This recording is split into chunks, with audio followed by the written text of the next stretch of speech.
ابھی میں وہیں سے آ رہا ہوں. اور آپ کی اطلاع کے لیے عرض کرتا چلوں کہ آج ہم نے ملتان کے ڈیولپمنٹ پروجیکٹس کو ریویو کیا اور آپ کو یہ جان کر اطمینان ہونا چاہیے کہ جو ہمارے ڈیولپمنٹ پروجیکٹس کی یوٹیلائزیشن پہلے بہت کم تھی, ہم نے اس کو ڈپارٹمنٹس کو متحرک کیا اور اس وقت ہمارے جو آن گوئنگ پروجیکٹس ہیں اور جو پروجیکٹ جن پہ ایلوکیشن ہو چکی ہے 50% یوٹیلائزیشن ہو چکی ہے, جو کہ ماضی کے مقابلے میں آپ اگر پچھلا ریکارڈ ملاحظہ کریں تو بہت بہتر ہے اللہ کے فضل و کرم سے. ایک نمبر 2, آج میں نے خاص طور پر زحمت دی تھی محترمہ ثانیہ نشتر صاحبہ کو, کیونکہ یہ ایک بہت بڑے پروگرام کو, احساس پروگرام کو ہیڈ کر رہی ہیں اور اس میں بے پناہ اسکیمیں ایسی ہیں جو ڈائریکٹلی عوام الناس کو اور عوام الناس کے اس طبقے کو جس کو ہم مارجنلائز طبقہ کہتے ہیں, محروم طبقہ کہتے ہیں, ان کے لیے انہوں نے کام کا آغاز کیا ہوا ہے. اس پہ آج انہوں نے ہمیں بریف کیا. جو ان کے مختلف پروگرامز ہیں, ان کے 16 پروگرامز ہیں جن کو یہ اوورسی کر رہی ہیں, لیکن آج ہم نے ان سے 3 پروگرامز پر رہنمائی اور گائیڈنس اور جو ان کی پروگرس ہے ملتان ضلع سے متعلقہ اس سے ہم نے آگاہی حاصل کی. ایک ہے ان کا احساس کفالت پروگرام, جس میں اس وقت پاکستان میں 80 لاکھ کنبوں کو مستفید ہونا ہے اس پروگرام کے ذریعے. اور ملتان میں ابھی جو انہیں ہمیں ہمارے سامنے اعداد و شمار رکھے ہیں 1,60,411 فیملیز احساس کفالت پروگرام سے مستفید ہو چکی ہیں. انہوں نے آج ہمیں بریف کیا احساس جو وظیفہ ہے, وظائف ہیں ایجوکیشن کے, اس پر ایک اسکیم شروع کی گئی ہے جس میں کہ پہلی جماعت سے لے کر 12ویں جماعت تک بچوں کو وظیفوں کا مستحق قرار دیا گیا ہے. اور ایک بڑا الیبوریٹ پروگرام ہے جس میں انشاءاللہ ہم سمجھتے ہیں کہ اس پہلی سٹیج میں 1 کروڑ بچہ ایسا ہے, بچہ اور بچی, جو اس احساس وظیفہ پروگرام سے مستفید ہوگا. اس میں آپ کو جان کر خوشی ہوگی کہ ملتان میں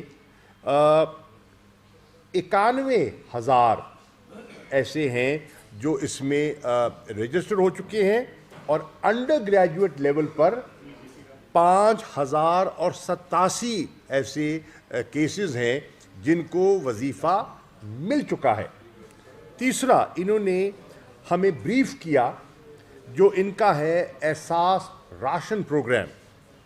اس احساس راشن پروگرام میں انہوں نے بتایا کہ ملتان کی کس کس یونین کاؤنسل میں, شہر اور دیہات میں اس کا نفاذ کیا جائے گا.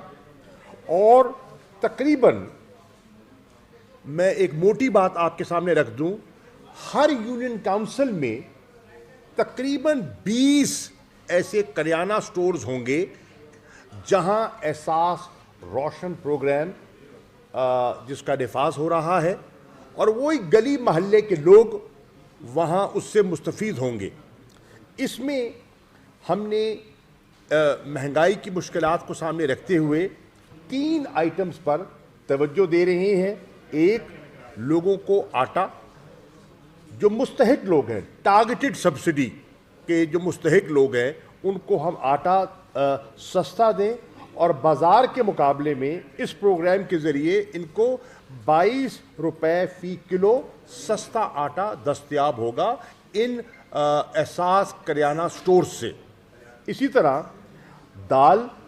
دالیں جو ہیں وہ 55 روپے فی کلو گرام جو ہے ان کو سستی دستیاب ہوں گی. اور تیسرا آئٹم جو اس پہ ابھی جس کا آغاز کیا جا رہا ہے وہ ہے خوردنی تیل، اور وہ 105 روپے فی کلو جو ہے وہ سستا پرووائڈ کیا جائے گا اس پروگرام کے ذریعے. انشاءاللہ اس کو اس میں مزید امپرومنٹ کرنے کی کوشش کی جا رہی ہے، اور آپ دیکھیں گے کہ انشاءاللہ اس کا فائدہ لوگوں کو پہنچے گا. جو لنگر خانے ہیں اور وہ چیزیں ہیں جو پناہ گاہیں ہیں وہ آپ کے سامنے ہیں. ملتان کا جو بس سٹینڈ پہ لنگر خانہ ہے وہ آپ کے سامنے ہے، پناہ گاہ ہے وہ آپ کے سامنے ہے.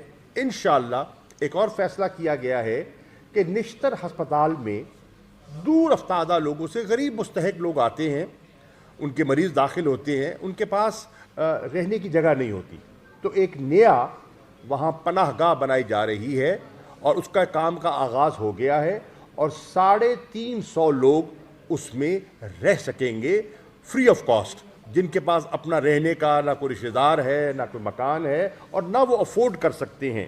یہ بھی میں آپ کی خدمت میں عرض کر دوں. اسی طرح انہوں نے فرمایا کہ بلا سود قرضہ جات کا جو پروگرام ہے جس کا انہوں نے آغاز کیا ہے، ملتان میں اس وقت 52,704 کنبے ایسے ہیں جو اس سے مستفید ہو چکے ہیں، اور یہ ابھی شروعات ہے. انشاءاللہ وقت کے ساتھ ساتھ اس میں اور بہتری آئے گی. آپ نے ہمیں یہ بھی بریف کیا جو کہ بنیادی طور پر منسٹری آف ہیلتھ کے نیچے آتا ہے پنجاب کی، وہ ہے صحت سہولت کارڈ. آپ کے علم میں ہے کہ وزیر اعظم نے پچھلے دنوں میں لاہور میں گورنر ہاؤس میں اس کا افتتاح کیا اسکیم کا، اور اب پنجاب میں ایک صحت سہولت کارڈ کی اسکیم کا نفاذ کیا جا رہا ہے، اور یہ یونیورسل ہوگا، بلا امتیاز ہوگا، بلا تفریق لوگوں کو سہولت دی جا رہی ہے، اور ایک اس کارڈ پر فی کنبہ 10 لاکھ روپیہ جو ہے اس کی ہیلتھ انشورنس کی جائے گی. اور وہ اس کارڈ کے ذریعے، اپنے شناختی کارڈ کے ذریعے، وہ جو نامزد کردہ ہسپتال ہوں گے وہاں جا کے وہ اپنا علاج کروا سکیں گے. 1268 ایسے پروسیجرز ہیں جو اس میں جس سے وہ مستفید ہو سکتے ہیں، ان کو سہولت مل سکتی ہے. ان کی تفصیلات بھی انہوں نے بتائیں، اور جو اسٹیٹ لائف کے ساتھ ان کا جو ہے ان کے وہاں جو نمائندہ تھے وہ بھی موجود تھے. اسی طرح میں عرض کرتا چلوں کہ ہم نے آج ملتان کے مختلف اور پروجیکٹس جو ہیں ان کو بھی دیکھا، اور کچھ ایسے پروجیکٹس جو ملتان میں جن کا آغاز ہوا ہے میں آپ سے شیئر کرنا چاہتا ہوں، جو کہ اور ضلعوں سے کسی حد تک میں سمجھتا ہوں مختلف ہے. مثال کے طور پر تکلیف آ رہی تھی کہ جی جو سرکاری اسپتال ہیں BHU لیول کے، RHC لیول کے، تحصیل ہیڈ کوارٹرز ہیں، ڈسٹرکٹ ہیڈ کوارٹرز ہیں، وہاں کئی دفعہ لوگ جاتے ہیں تو ڈاکٹر اویلیبل نہیں ہے، ادویات نہیں ہیں. تو اس کے لیے اب ایک نیا پروگرام ڈپٹی کمشنر نے اس کو اوورسی کر رہی ہیں. ملتان میں وزیر خارجہ شاہ محمود قریشی اور معاون خصوصی ڈاکٹر ثانیہ نشتر کی نیوز کانفرنس جاری ہے. شاہ محمود قریشی نے کہا کہ 16 پروگرامز کو ڈاکٹر ثانیہ دیکھ رہی ہیں. دو چیزیں میں میڈیا کے توسط سے لوگوں کو پہنچانا چاہتی ہوں. ایک تو یہ کہ ہمارا پورٹل ہے esastracking.pas.gov.pk. جو بھی اس کو اس وقت ٹی وی پہ دکھا رہا ہے، میں آپ سے ریکویسٹ کروں گی کہ esastracking.pas.gov.pk کا URL آپ پلیز دکھائیے. یہ ہمارا وہ پورٹل ہے جہاں آپ شناختی کارڈ نمبر ڈال کے یہ دیکھ سکتے ہیں کہ کیا آپ احساس کفالت اور احساس بچوں کے تعلیمی وظائف کے لیے خاندان اہل ہیں یا نہیں. ایک تو یہ. دوسری بات احساس راشن سے متعلق میں ادھر سے دیکھ کے پڑھوں، یہاں پہ میں بتاتا ہوں تو میں ایک منٹ میں نے قسم کی رجسٹریشنز اس وقت جاری ہیں. ایک رجسٹریشن ان خاندانوں کے لیے جو اس سے مستفید ہونا چاہتے ہیں. یہ 2 کروڑ خاندانوں کے لیے ماہانہ 1000 روپے کی کریانہ رعایت کا پروگرام ہے، جس میں 22 روپے، جیسے کہ مختوم صاحب نے فرمایا، 22 روپے کلو آٹے کے اوپر